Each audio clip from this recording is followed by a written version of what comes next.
Members, welcome to this workshop on the rules of the game, the Horizon Europe Model Grant Agreement. I think this workshop happens at the right time. As you all know, last week the bulk of the Horizon Europe work program was adopted, and today the first polls open. So it is the moment where we need to know how this important implementation tool, the Horizon Europe Model Grant Agreement, works. What are we trying to achieve in this 45 minutes? Well, first of all, tell you about the most interesting novelties compared to the last Model Grant Agreement. Then we are trying to explain what the corporate approach means, something you might have heard about before. And then I also want to use this occasion to get feedback from the panelists, but also from the audience, whether you like what you've heard, whether you don't like it, whether you have ideas what could in the near future be changed. And all this we will first of all discuss with our panel members. I have on the panel Martin Baumgartner. He is the Austrian national contact point for legal and financial matters, and also a member state expert for the model grant agreement.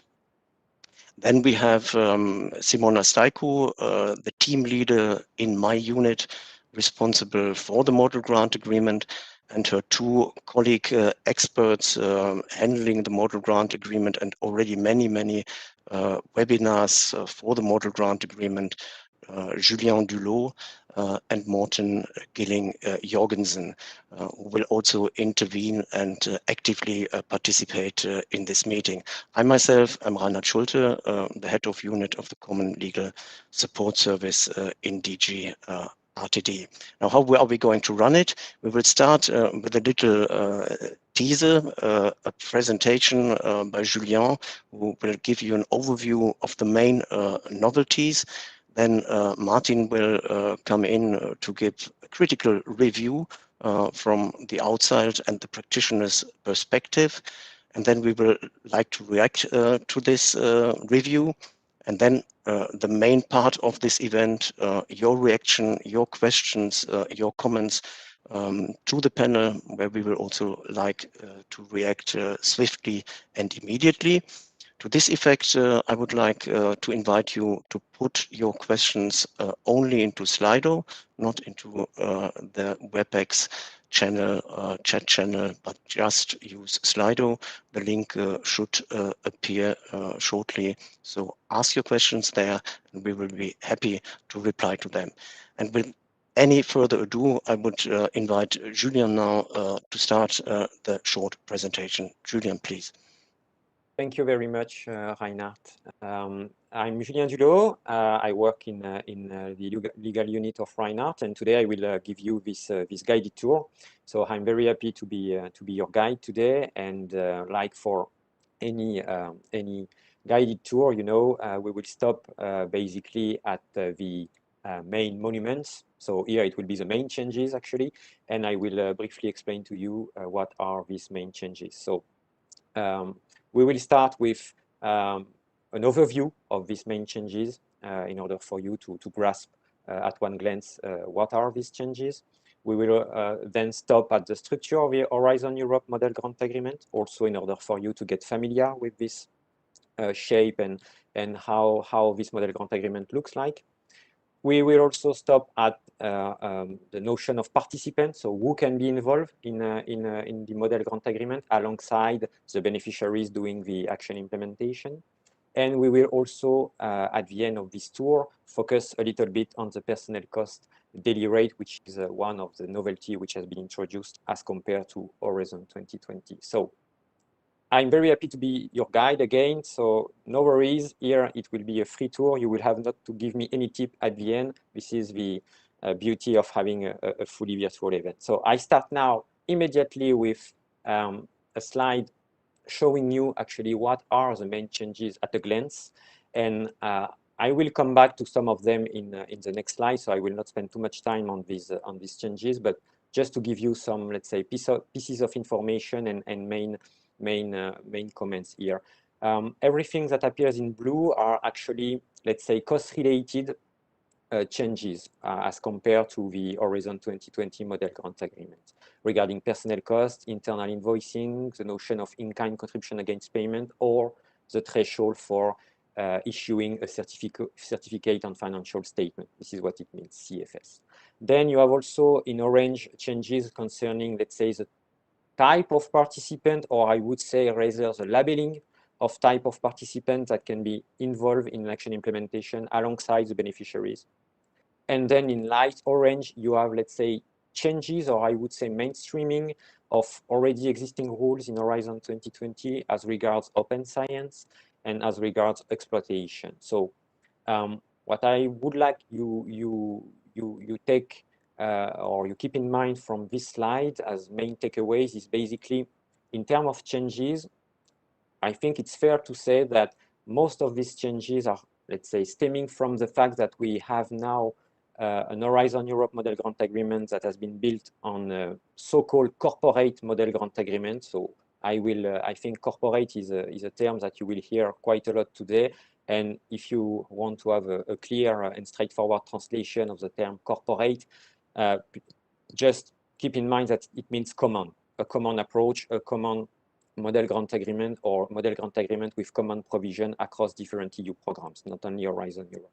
So this is the main, let's say, source of changes to have this Horizon Europe model grant agreement built on a corporate model grant agreement, and also the changes, other changes stemming from, let's say, an evolution, a mainstreaming approach of some already existing policy-related obligations, such as open science on publication on data and exploitation of results.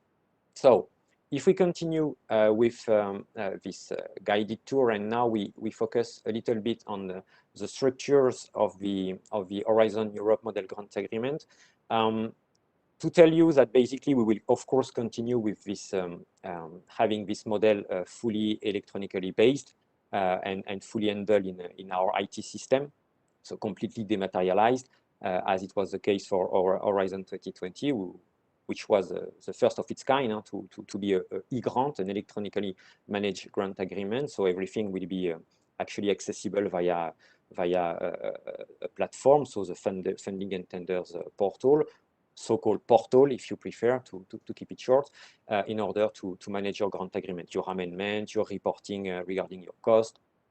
Everything related to the grant will be completely dematerialized and will be electronically managed. So this, we will continue, of course, with that.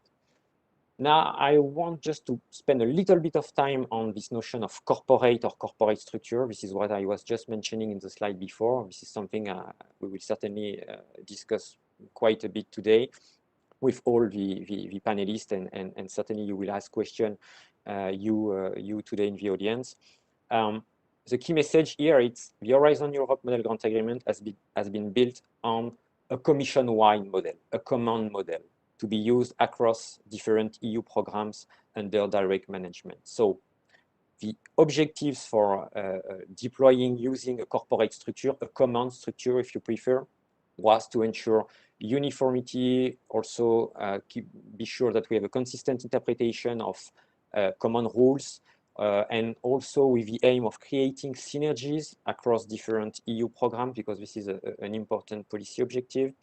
But we wanted also to preserve the specificities of any EU program. And in terms of specificities, let's say these specificities are somehow reflected, all of them or most of them, in this so-called specific Annex 5. I will come back to this Annex 5 in a minute in the next slide, but just for you to keep in mind that specific rules, specific policy rules, notably regarding IPR, regarding open science, regarding, for instance, gender or confidentiality or security-related obligation, they will be displayed in this Annex 5 of the model grant agreement. So this is what you have to keep in mind. It's a corporate structure.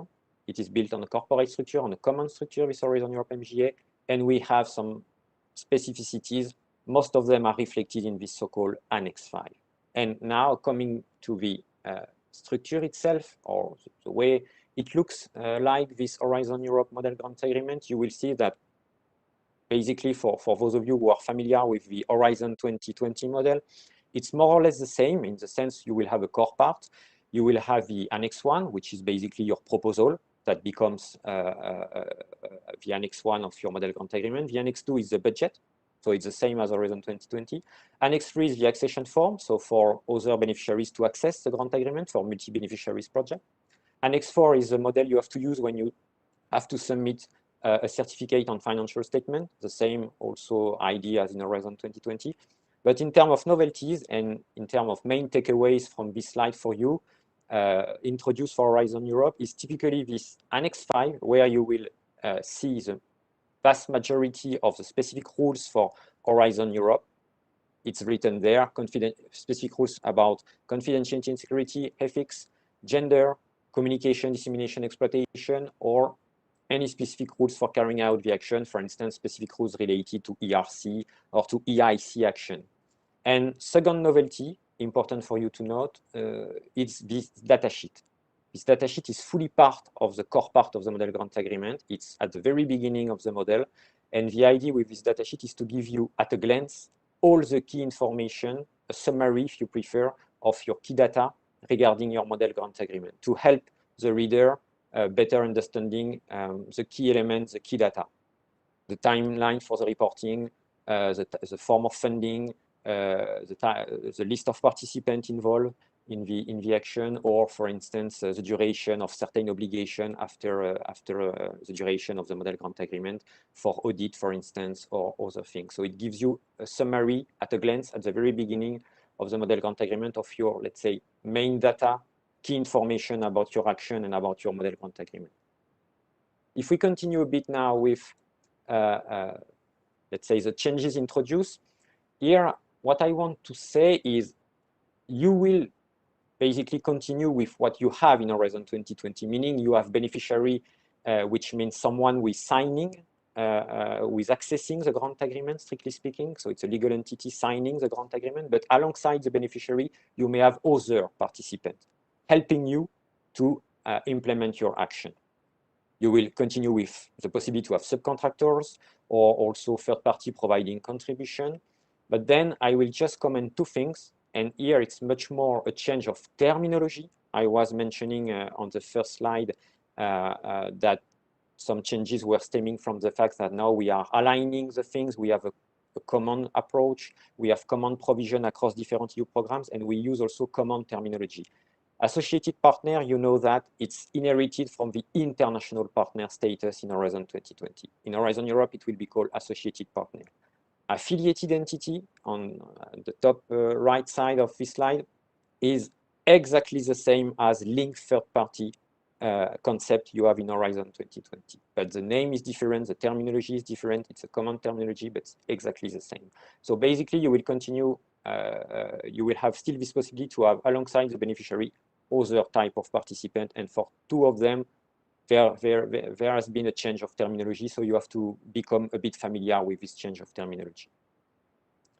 Now, if we continue and spend a little bit of time, and it will be more or less the end of this presentation, on quite a change introduced, it's true, in the Horizon Europe Model Grant Agreement as compared to Horizon 2020, it's this daily rate formula. So, to summarize the things, we will not have anymore, as it is the case in Horizon 2020, different options for calculating personnel cost, with especially different options regarding notion of productive time or productive hours you have to use to calculate an hourly rate on a monthly or on an annual basis. So a lot of options available or way of calculating the things in Horizon 2020 will not be here anymore. We will build on this corporate common approach across EU program, and in Horizon Europe Model Grant Agreement, like in other EU spending program under direct management, for instance, LIFE program or other program, you will have to use this so-called corporate common daily rate formula.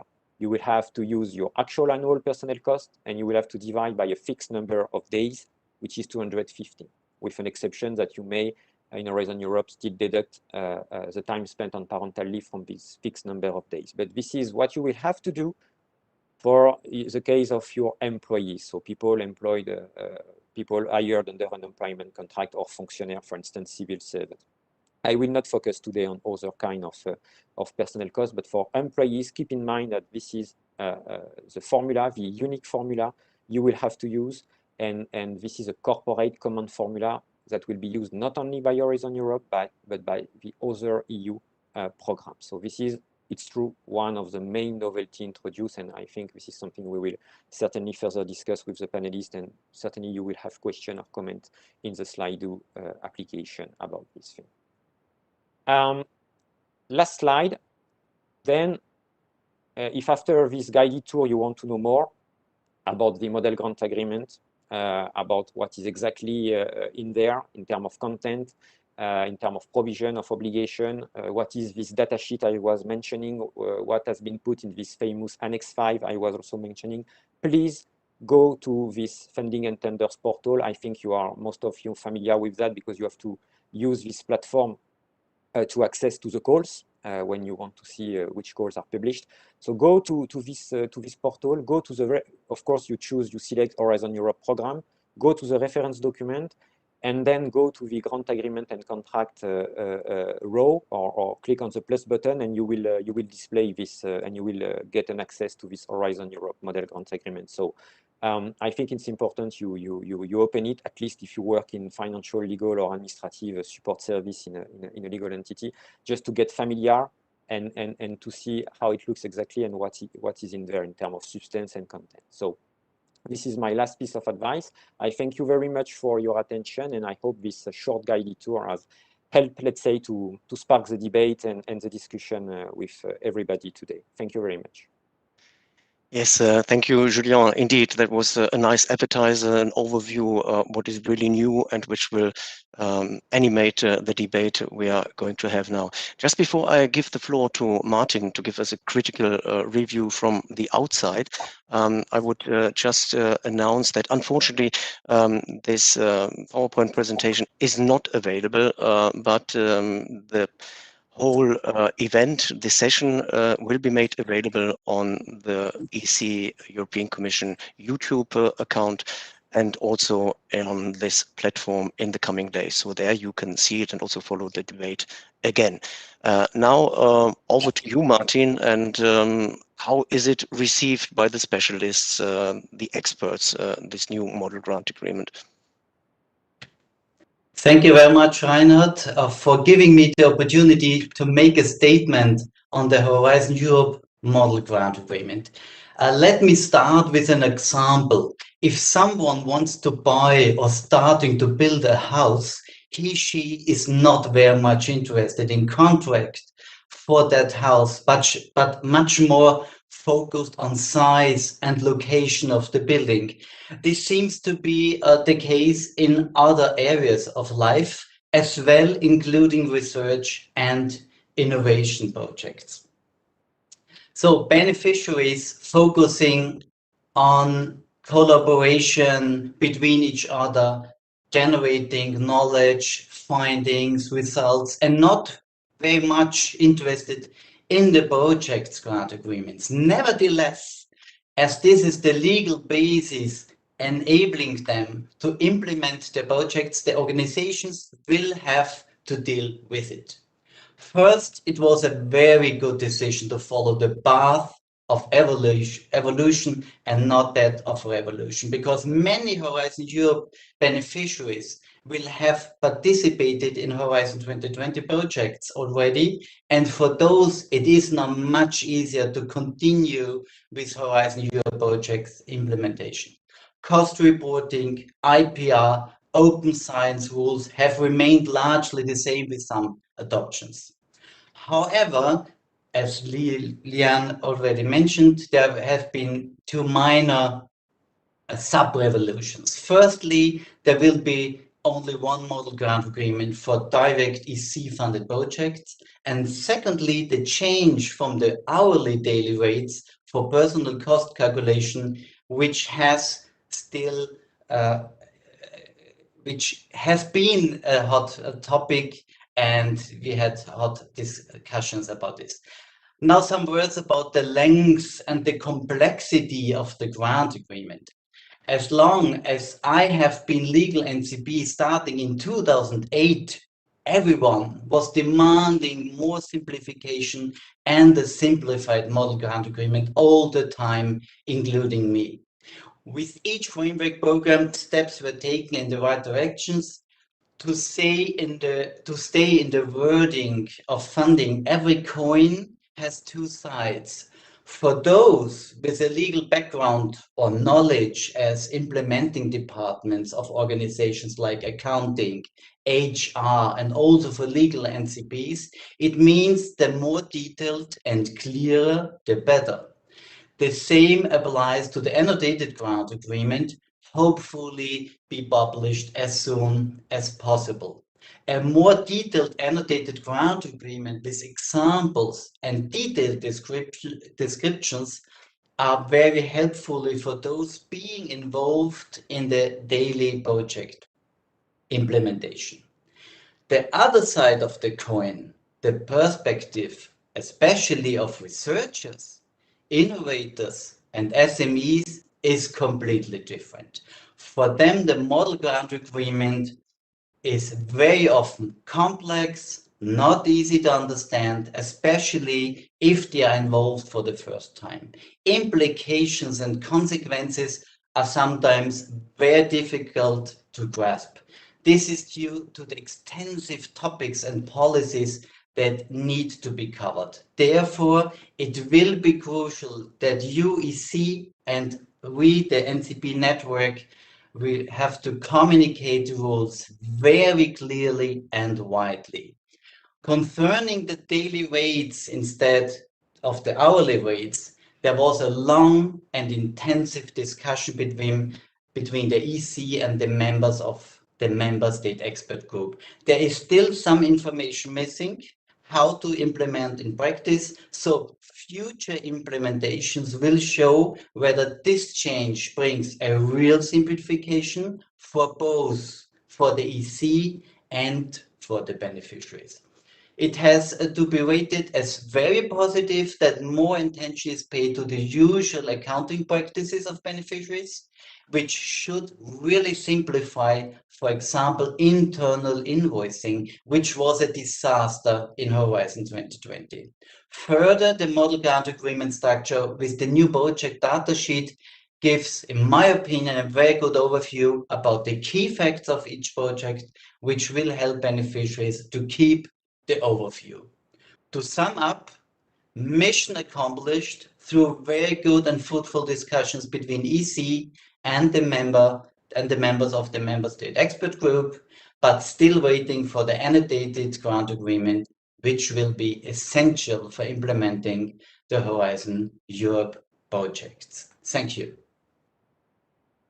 Yes, thank you, Martin, for this critical reflection. I also thank you that overall I digest from this that it is a positive one from an expert. You mentioned the interaction between the experts and the Commission while drafting it. You also mentioned the item of the usual accounting practices, which are taken more strongly into account, the internal invoices. But I also detected some criticisms, and I would invite my co-panelists to come back to this. The one was the length and the complexity and the need for further guidance. And here I would invite Simona perhaps to give us a first reaction on this little criticism, I would say. Please, Simona. Thank you, Reinhard, and thank you, Martin, for your comments. Indeed, I would like to react to this part because you rightly said so, Martin. Every coin has two sides, and finding the balance between the two sides in the Horizon Euro Model Grant Agreement is indeed quite a challenge. Because one main aspect was to our aim to bring further clarity and to improve the readability and improve simplicity of the document. And for this, the corporate approach, the common approach, as Julian explained, and in particular the data sheet, as you also, Martin, said, gives at a glance the main topics and the main data that is important for the beneficiary, was one part of the coin. However, at the other side, indeed, is that it is still a legal document, so which must encompass all the rights and obligations that the beneficiaries have under the grant agreement in order for them to ensure legal certainty when implementing the EU actions. And here also we tried for simpler language, the same obligation to the extent possible and the same rights across the EU grants. And even you can see from Horizon 2020, we even reduced the number of the articles. However, certain obligation and certain drafting still needs to be ensured in order to have legal certainty. And to finish my intervention and to say a bit about the AGA, yes, we are working on AGA, and yes, we fully agree that this document where the provisions are explained in a bit non-legalistic way, but in a simpler way for the beneficiaries to understand, and including examples of things or how to apply, for instance, or how to calculate the personal cost, or how to give examples for affiliated entities. To name an example, we are aiming to include them in the AGA. Thank you also for the positive feedback and for acknowledging that our AGA on the Horizon 2020 was a good document which proved useful for the beneficiaries, and I can say we are working hard to make the first batch of the AGA, which will include the main topics that, for instance, which are of the main importance for the EU beneficiary now that the calls are open, so that you can already start preparing your applications, such as eligibility, of course, or such as IPR specificities under Horizon Europe. For sure, in particular for the eligibility, of course, I refer to the personal cost, since it's a hot topic, will be finalized and published before the summer break. So I would say in the coming months. Thank you. Yeah, thank you, Simona, for this good news at the end of the presentation. Yes, the interesting parts of the AGA will be available soon, eagerly awaited, certainly. Now I would come to another point of long debate and also reflected in Martin's presentation and reaction, the change from hourly to daily rates. Indeed, a subject which has taken a lot of debate, and might be, Morten, you give us the pleasure to hear a bit more about the background, why we are doing it, and why we think it's a good thing. Morten? Yes, Martin, you said that the future will show if this is really will be perceived as a simplification when beneficiaries start to implement it. I can only agree with you, right? I can just say that we did not only have discussions with you with NCPs, with the member state experts in the Model Grant Agreement expert group. We also had quite long discussions internally in the commissions, between commission services, on how to tackle the issue of personnel costs, not only inside Horizon Europe, but across all the EU programs that are using the same Model Grant Agreement. And I think in that,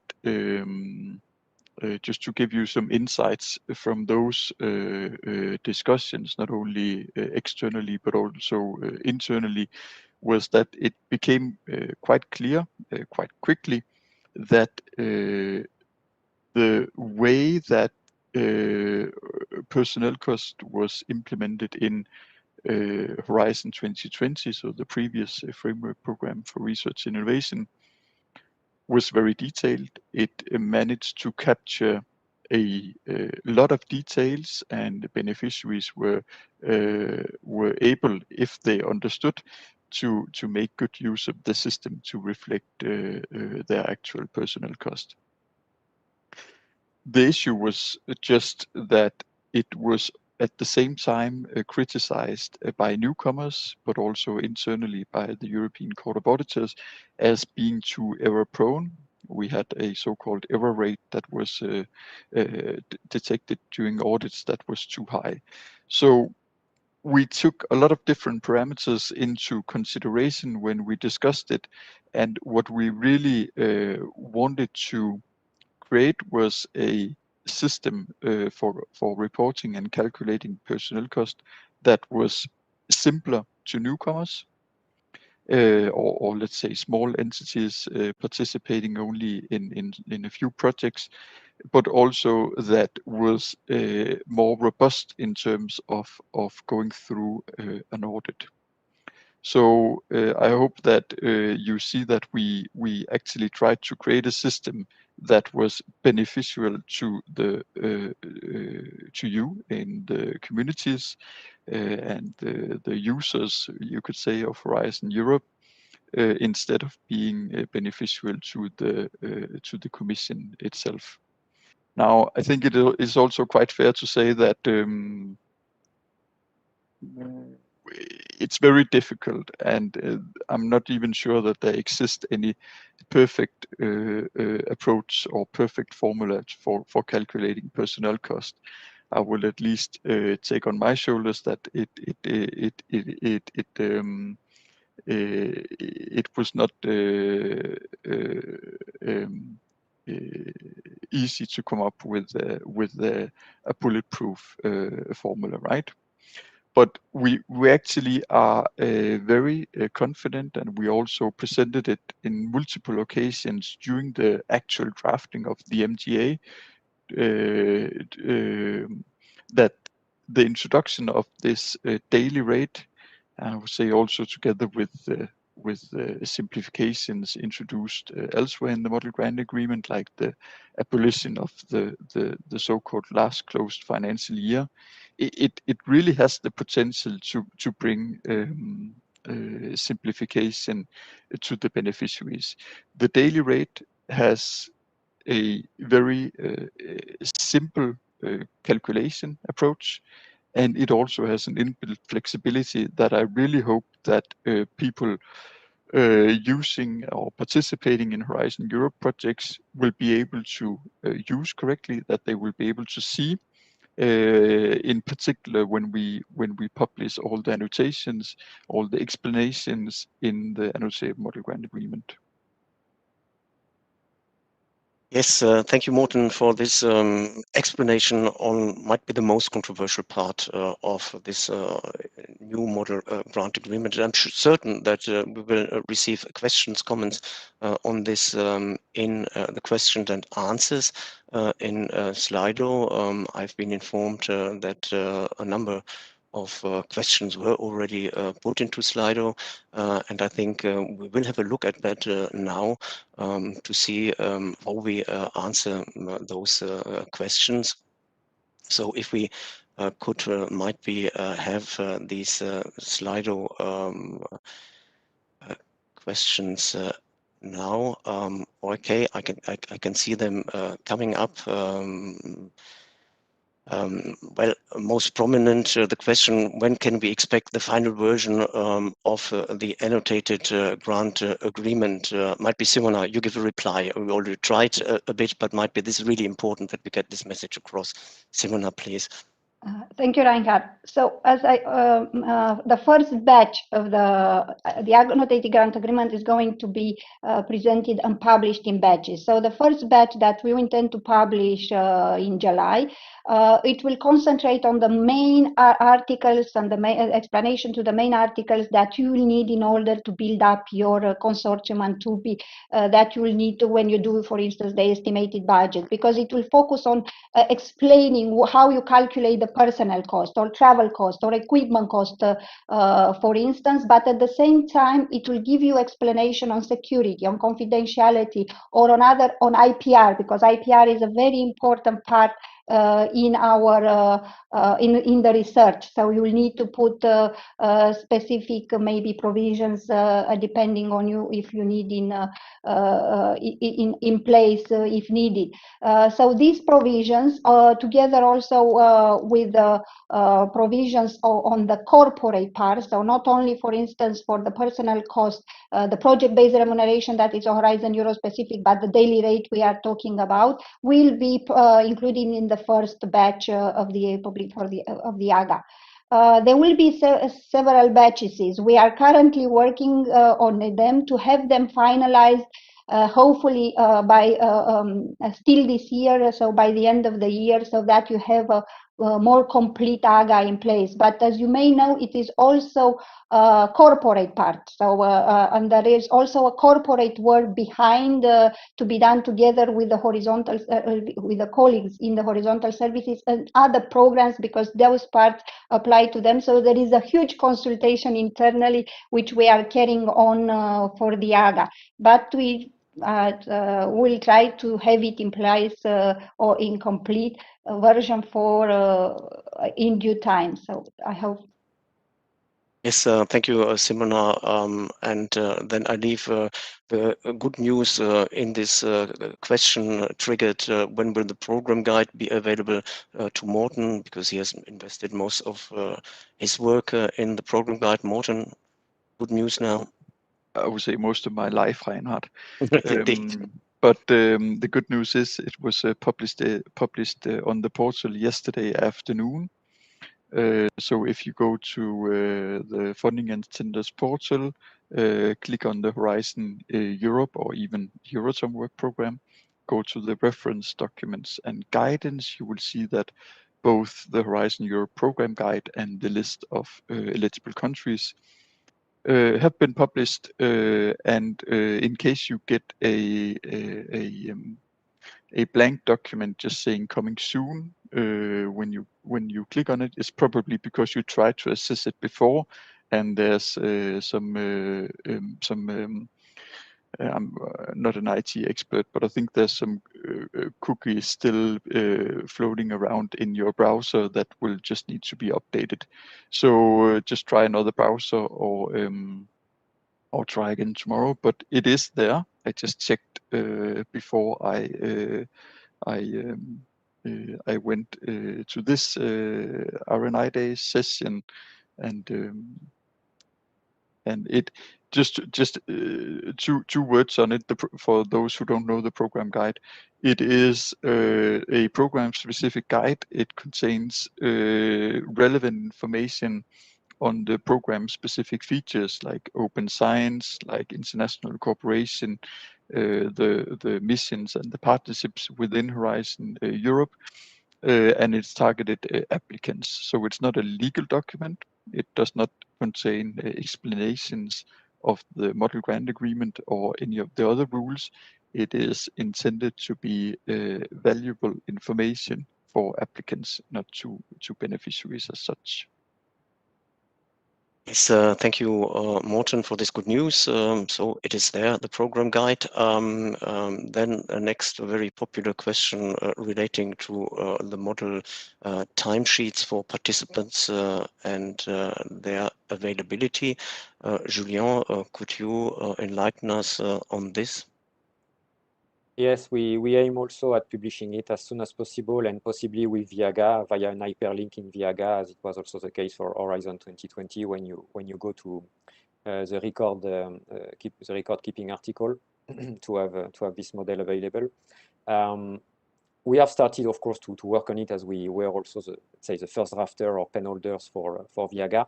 But here again, since this would be a common provision or a common tool for all other EU programs, we are not working alone. We are, of course, working with our other colleagues in other commission services to be sure that what we wanted to offer in terms of, let's say, simplification and having as much as possible or the most possible, the most simple possible template for this monthly declaration is fine for everybody, for all the other EU programs. So this is why it takes a little bit of time.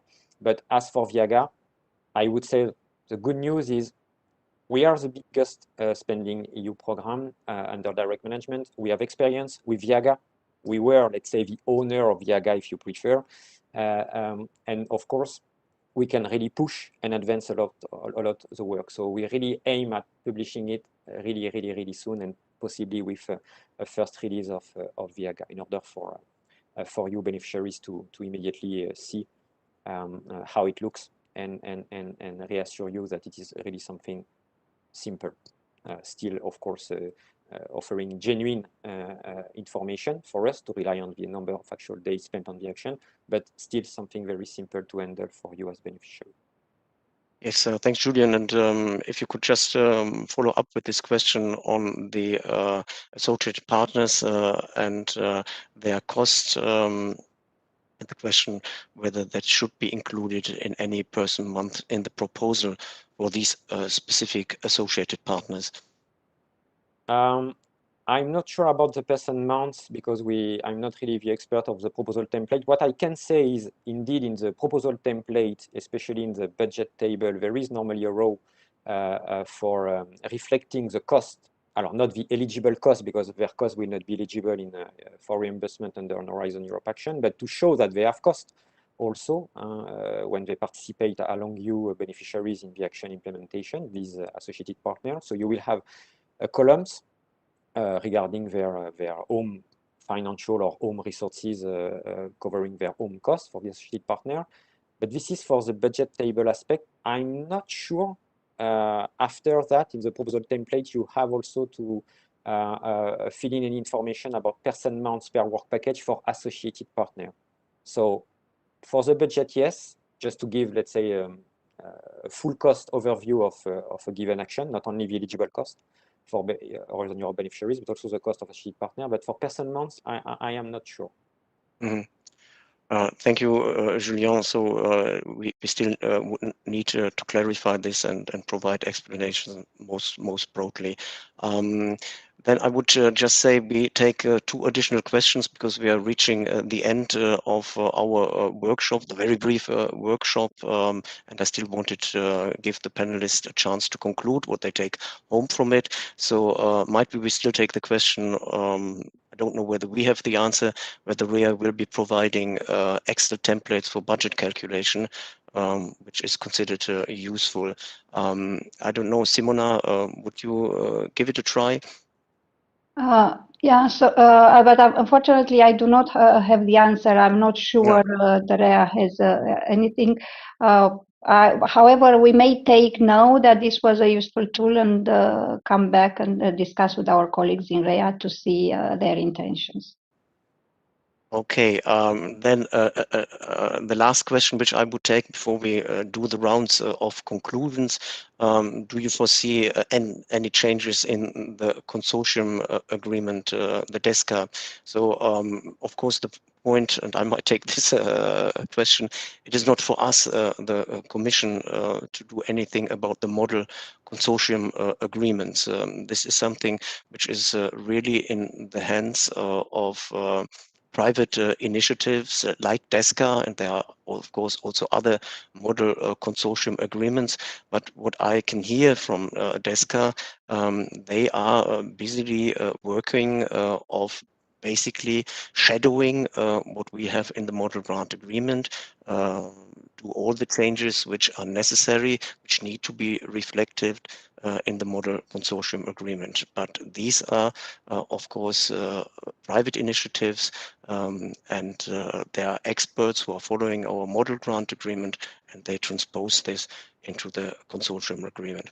I think I have to conclude here, because we are already a bit over time, and I would just, if this is possible, now do a little round of conclusions in the panel. And I would like to start again with the order we had in the beginning. Martin, 1 sentence, what do you take from this workshop? The model grant agreement will always be a compromise between pushing implementation and control. And I have seen now 4 framework programs, and I can say, or I can conclude, simplification is the most tricky job I ever saw. Thank you. Okay, thanks, Martin. Julien, one sentence. What do you take home from this workshop? Exactly the same as Martin. It depends always from which perspective you are seeing the things. The model grant agreement is a legal document. So for a legal officer, I prefer to have very detailed rules.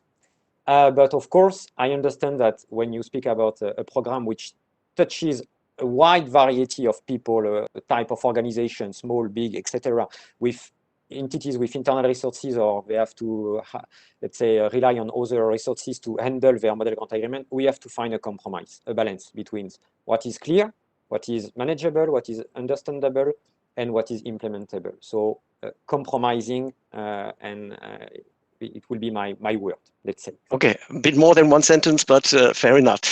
Simra, one sentence. I try. Well, first I would like to say I take the same, that the fact that the Working Horizon Model Grant Agreement is a challenge and can be assimilated to a coin with 2 sides is recognized. And in this spirit, for instance, we will try to strive on simplifying even further, when possible, the Horizon Model Grant Agreement, and for sure to speed up and to publish as soon as possible the first batch of annotated provisions in the coming month, so that the beneficiary can it can be helpful for beneficiary to build a consortium and submit the application. Thanks, Simona and Morten. I think my takeaway will come from the few questions that we were able to answer from the Slido. So from the 800-900 participants that joined us today, and what I really gather from these questions is that people can't wait to start. And I can tell you, we are in the same boat. We are so happy that the first calls are out. We're working like mad also to get all the guidance provisions out. The program guide is out now. The AGA will be out soon. And we are just as eager as you to get Horizon Europe up and running. And just please be reassured that we are doing our best to publish everything as soon as possible, so you can get the best start to this new framework program. Thanks, Morten, and thanks to the panel. I also want to thank all the background staff which has made this possible, notably Isabelle Leroy, who worked busily in the background and channeled all these questions to us. What do I take home from this meeting? It was too short, but I was really encouraged for our future work of continuing this dialogue with you, because this is a never a ready product. Explanations will come in the coming years, and we will work on the AGA. These are living documents, and this is the beauty of the game, that we are constantly learning from you how we can improve the guidance. We think we have a good product here, but it's never finished. So thanks to everybody who participated, made it a lively event, and I also hope everybody enjoyed it. So thank you and goodbye.